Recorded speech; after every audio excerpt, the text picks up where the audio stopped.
Police super মহোদয়ের নির্দেশনায় DB উত্তরের চৌকস টিম গতকালকে রাত 11:30টার সময় আমাদের আশুলিয়া থানাধীন নিরিবিলি বাস স্ট্যান্ডের সামনে একটি চেকপোস্ট বসায়।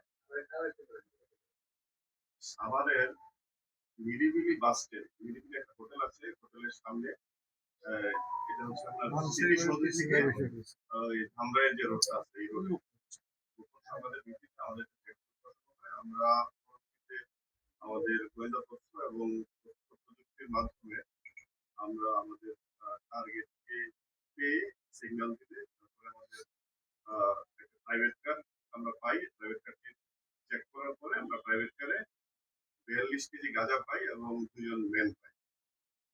তো যে মাদক ব্যবসায়ী 2 জন, একজন হচ্ছে মাসুম, পিতা মুক্তার হোসেন, মাতা হারুন, শিবপুর, পিতা কুমিল্লা, আরেকজন সোয়েব শেখ, পিতা জামাল শেখ, মাতা লিপি বেগম, পুতুলি, জীবননগর, চুয়াডাঙ্গা। এই 42 কেজি গাঁজা তারা প্রাথমিক জিজ্ঞাসাবাদে জানায় কুমিল্লা ও ব্রাহ্মণবাড়িয়া থেকে তারা ক্রয় করে ঢাকা আরিফা মোটর দিয়ে চুয়াডাঙ্গায় বিক্রি করার উদ্দেশ্যে যাচ্ছিল।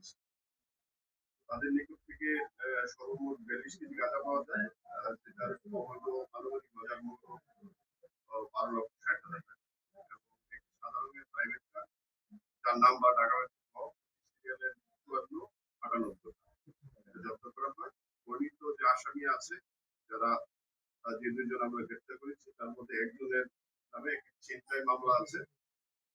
আসামিদের বিরুদ্ধে আমরা মাদকদ্রব্য নিয়ন্ত্রণ আইনে মামলা দায়েরের প্রস্তুতি নিচ্ছি এবং বিজ্ঞ আদালতে তাদেরকে সেন্ড করার প্রস্তুতি নিচ্ছি এবং আমরা রিমান্ড আবেদন করবো। রিমান্ডে নিয়ে তাদের নিবিড় জিজ্ঞাসাবাদে আমরা আরো বিস্তারিত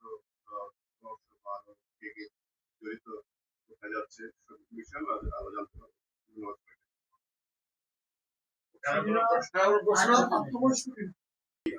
যে মাদক ব্যবসায়ী মাসুমের বয়স 22 বছর, আর যে সোয়েব শেখ তার বয়স 20 বছর। তারা দুজনই